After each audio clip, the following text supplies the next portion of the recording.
Are you starting to get anxiety just thinking about the holidays? You know, all the questions that pop up. Where's everybody going to stay? How are we going to get to our family's house, right? Who's going to cook? Who's going to clean up? Who's watching the kids? Oh, I hope that so and so and so and so don't get together and have an argument or get on each other's nerves. All of these things can just create so much pressure sometimes. And are you normally the one in your family who's responsible for solving these problems? And it feels like you just have to do everything perfectly, otherwise it doesn't work out? Are you tired of dealing with the struggle of just surviving the holidays? And are you ready to start living the Thriver life? Well, today in this episode, we're going to talk about how you can focus more on being present than the present. How you can make sure that you can have more peace rather than pressure during your holiday season. And if you're ready to start living the Thriver life, this episode is for you. Welcome to Thrive Nation.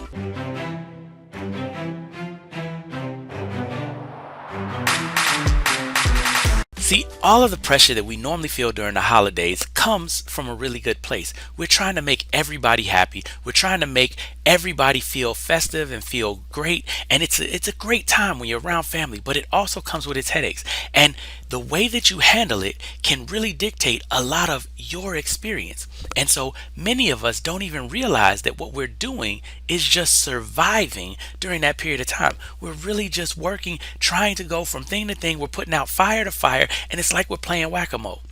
But if you really want to thrive, you have to start doing things differently. You have to start seeing things differently. And I want to tell you a story that just happened to me. We go visit my family every Thanksgiving. And it was a perfect example of how this process works out. So my father just recently had a kidney transplant. And so he is on a number of different medications that suppresses the immune system and things like that. And so, right now in the US, we're still dealing with COVID. And so everybody wanted to make sure that we were keeping everything safe, that we were wearing masks. Now, the one thing that I want you all to know about this story is that to my father, family is everything. That is his Thanksgiving is the holiday where we all come back to the house. Everybody's around. It just makes his heart sing, right? To have his family around him and to have everybody there. And so as we're going through, everybody's wearing masks and there's a lot of children, and having the grandkids around and everything is what my dad loves. And so those of us that are his adult children, my parents' adult children, are now the parents of children who, let's be real, they don't really like masks, don't deal with masks very well. So we're sitting there, and it's my brother. He's got 3 kids. He's got 4 kids. I've got 2 kids. And we've got other kids, nieces and nephews running around. And so immediately when we come into the house, my brother sees this and I see this, and we see that, sometimes the masks are up, sometimes the masks are down, and we're trying to figure out what the mood is. Now, in this story, my brother felt a lot of pressure to get everything right, to get everything done perfectly. He felt the increased pressure of trying to take care of dad and trying to be a good parent and trying to be all the rest of this type of stuff. But one of the things that he didn't understand was what the most important thing was to my father was being able to enjoy the time. He didn't want to have a lot of people yelling and screaming and angry and all the rest of that. So getting it done perfectly wasn't necessarily what was important to him. But my brother, in his desire to be a good son, to take care of my father, actually wound up getting frustrated and getting into an argument with my mother and getting into an argument with my dad, trying to figure out, well, what's the rule? What's going on? Now, it didn't come from a bad place, but he was dealing with a lot of pressure, and so he wasn't even being able to enjoy his time there. Juxtapose that with my experience, where when I came in, I saw the same thing that my brother saw, but one of the things that I understood was I knew how to that what my dad wanted more than anything was to have peace and to have all of the children happy, enjoying themselves. So while I would remind my kids to put their masks up, and I would make sure that they had their masks up, and then my nieces and nephews, it didn't allow me to get out of sorts. It didn't allow me to get out of whack. I didn't get bent out of shape or riled up by it. And now the thing that I want you to pay attention to is that my brother wasn't, angry, mean, or anything out of feeling like he was being personally done wrong. He was actually trying to do the right thing, trying to make everybody else feel better, but it felt like he's playing whack-a-mole. He's going around putting out fires all the time. And so then now he's like, well, what's the rule? What's going on? And he brought that anxiety and that tension to the atmosphere, which was the exact opposite of what my dad wanted. So today I want to talk about how you can understand how it is that you can have peace in those moments, how you can figure out how to get done what you want to do, and how you can use not just your mind, but the other people around you to help you be present and to enjoy your holiday instead of feeling so much pressure. Now, before we get into the three keys to have peace instead of pressure this holiday season, I want you to remember to go ahead and click that subscribe button so that you can make sure that you never miss an episode of Thrive Nation. All the time we're putting out episodes. Every week we're putting out information and content to help you move beyond survival and into your thriver life. So go ahead and click the link below and make sure you also click that bell when you subscribe so that you can make sure that you never miss an episode of Thrive Nation. So this wasn't the first time in a holiday season where people had gotten frustrated and bent out of shape, and it's one of those things that it I always feel so sorry for the people that it's happening to, because I understand the struggle. It used to be me. I used to struggle, and I remember I used to have to deal with the struggle because I was trying to keep everything calm, and my wife would be trying to keep everything calm, and we were doing just things all over the place because my wife is phenomenal. She's the one that will go and recognize that my mom's cooking for Thanksgiving, and so she'll organize something so we can take the kids all to the park and everything. And especially back when the kids were younger, this is a lot of grandkids. We would pack up 2 cars and everybody be at the park, and so we spend the 2 hours. But there's a lot of pressure just doing all of this stuff.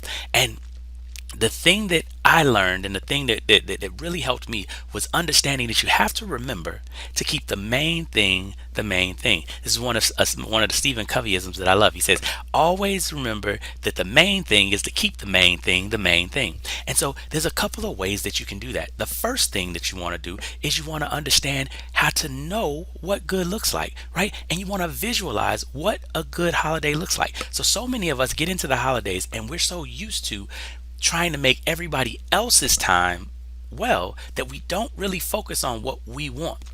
We get really good at saying stuff like, well, I know what I don't want. But here's the problem. Knowing what you don't want doesn't help anybody to give you what you want. If I say I know I don't want a bike for Christmas, there's still 15 million different things that you could give me for Christmas, right? If I say I don't want steak, that doesn't mean that I want chicken. That doesn't mean that I want a vegetarian deal. That doesn't mean that I want, pork.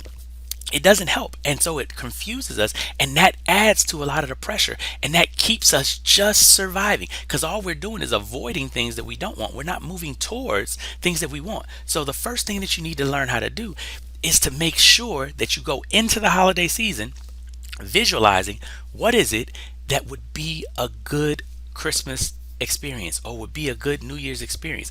What does a good day look like to you? And I mean, visualize the entire thing from the time you wake up to the time you go to bed. Figure out what you want. That alone will help you to have a lot more peace, because when you know that you're on the pathway to getting what you want, the anxiety tamps down. If I'm driving in a car and I'm trying to go to California, the fact that I know that I want to go to California, all I have to do is look at the signs and make sure that I'm still on a highway that's going west.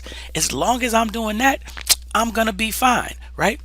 That's the big thing that you have to realize. Whereas if I don't know where I'm going, I feel like I have to have the entire plan and know everything about it. And that's the biggest key that visualizing will help you to overcome, is making sure that you can take the anxiety away of not knowing where you're going. So therefore, every moment being a surprise. So the second thing that you want to pay attention to is that you have to communicate what it is that you want. There's a verse in the Bible that says you have not because you ask not. And I think that it's so important for us to remember that nobody out there is a mind reader, right? If they were, they would be making a lot of money doing things other than what they're doing as part of your family member. They already know, and you never have these problems, right? But the whole point is you have to communicate. The colloquialism, right? If you want to take it away and not look at it in the Bible, right? Modern language says the squeaky wheel gets the grease, right? The whole thing about it is when you communicate what you want, when you let people know what it is that you need during the holiday season or during any time, it allows for people to actually help you. So many of us go through life trying to solve all of the problems and do all of the things without asking for help.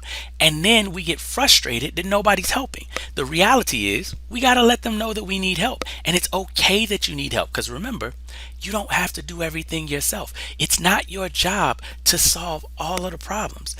Most of the time, the holidays are about, right? Remember we talked about keeping the main thing the main thing.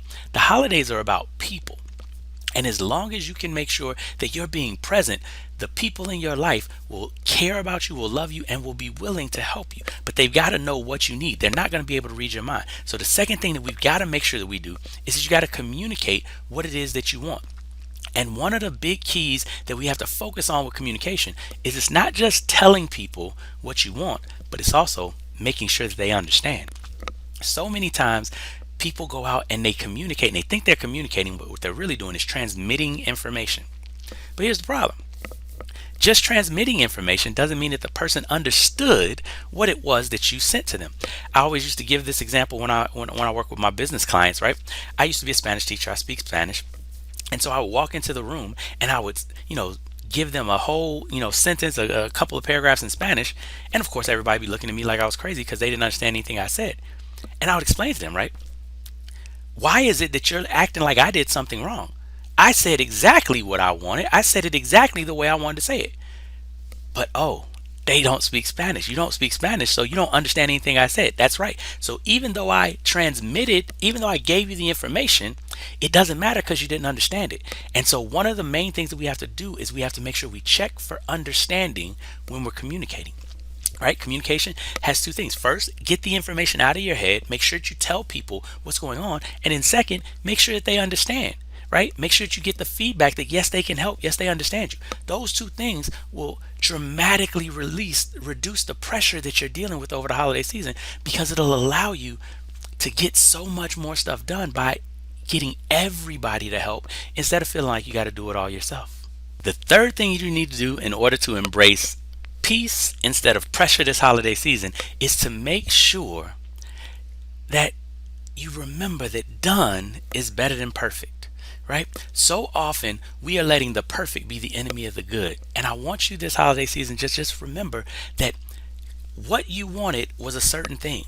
Get it done to that level and let go of it having to be perfect. Let go of it having to be exceptional and all the rest of that. Good enough is good enough. And the key thing that you have to take from this and realize with this is you want to make sure that, like we said in the beginning, you're keeping the main thing the main thing. Don't get caught up with all of this little stuff that doesn't really matter to you, but you allow it to, stir up your emotions and get you frustrated and all the rest of that. Remember, let the little stuff go, right? Keep your eyes focused on the prize. Let the main thing be the main thing, and let done be better than perfect. There's so many things that are going to happen in the holiday season, but the most important part is that you are present, that you are able to enjoy yourself, that you are able to get poured into your cup as well as to pour into others. So remember to keep the main thing, to keep the main thing the main thing, and don't let perfect be the enemy of the good. It's okay if everything doesn't work out exactly as planned. Remember, step one, we talked about making sure that you knew exactly what you wanted, and then make sure that stuff happens. But everything else that's outside of what you wanted, don't even worry about that. Let it ride, and you'll have a much more peaceful holiday season. So now you know we're to that part of the show where knowledge by itself isn't power. It's got to be applied. And so I want you to apply the things that we talked about today, and I want to ask you this question. What's the one thing that you can do to relieve some of your pressure for this holiday season? I want you to go ahead and put that in the comments. And then for homework, what I want you to do is to go and visualize and then write out on a sheet of paper an outline of what your good holiday would look like. If it's Christmas and New Year holiday, whatever it is, I want you to go and write it out. Just give a broad overview, some bullet points of it, so that you can actually think about and see what it is that you want, so that you can start keeping the main thing the main thing. So in summary, I know I've said it a number of times today, but I can't emphasize this enough. You gotta keep the main thing, right? That's the biggest key that I want you to take away from this video. That will allow you to embrace peace, because you will know, like I told you before, when you're looking at your destination, when you know that you're on your way to your destination, being able to keep the main thing allows you to not deal with all of the fires and all the stuff that doesn't have anything to do with that. So then step one of keeping the main thing is you have to first know what good looks like. You got to define success. You got to figure out what it is that you want. Step two then is to make sure that you actually communicate, not just transmit, but communicate. Make sure that you let people know what you need and that you make sure that they understand what you need, because that gets you so much closer to getting what you need. Then step three is to remember that done is better than perfect. Don't sweat the small stuff. Get everything that you need to do and focus on being present instead of trying to be perfect. That by itself will reduce so much pressure for your holiday season and will give you the peace that you've been looking for and allow you to actually enjoy your family, enjoy the experience, and not need a vacation from your vacation. So I hope this video has helped you to just take a couple more steps at embracing peace and really relieving a lot of the pressure of the holidays. Remember, your family loves you. They want you. Your presence is more important than anything else. So remember to keep the main thing the main thing. And as you continue moving forward and moving beyond survival and into living the Thriver life, remember to live every day like it was on purpose and in alignment with your purpose. Remember that you have greatness within you and that you want to be great every day on purpose, because as you manifest your greatness, you make the world a better place. Thanks for coming and seeing us again in another edition of Thrive Nation. Have a great holiday.